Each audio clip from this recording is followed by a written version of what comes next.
Magandang araw Pilipinas. Ngayong Miyerkules, Disyembre 24, 2025. As of alas 3 ng umaga kanina, apektado pa rin ng northeast monsoon, ang northern at central Luzon, habang easterlies naman ang umiiral sa ibang bahagi ng bansa. Sa Bicol Region at Quezon, asahan ng maulap na kalangitan na may kalat-kalat na pag-ulan at thunderstorms dulot ng easterlies na maaaring magdulot ng flash floods o landslides lalo na kung maging katamtaman hanggang malakas ang ulan. Sa Cagayan, Isabela at Aurora, maulap ang panahon na may mga panakanakang mahinang pag-ulan dahil sa northeast monsoon, ngunit wala namang inaasahang malaking epekto.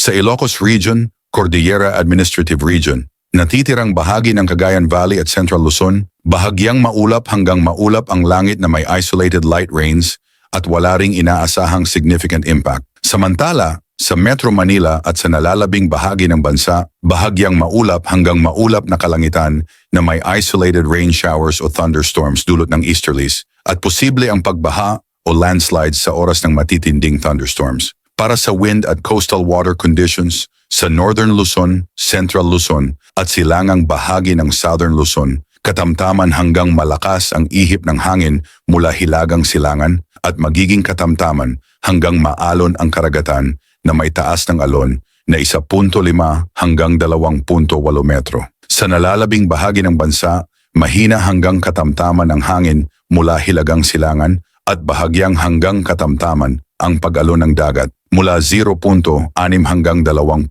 metro. Pasuyo ng like at subscribe bilang suporta sa ating channel PWD. Ang ulat panahon na hindi kaiiwan, rain or shine. Ingat Pilipinas!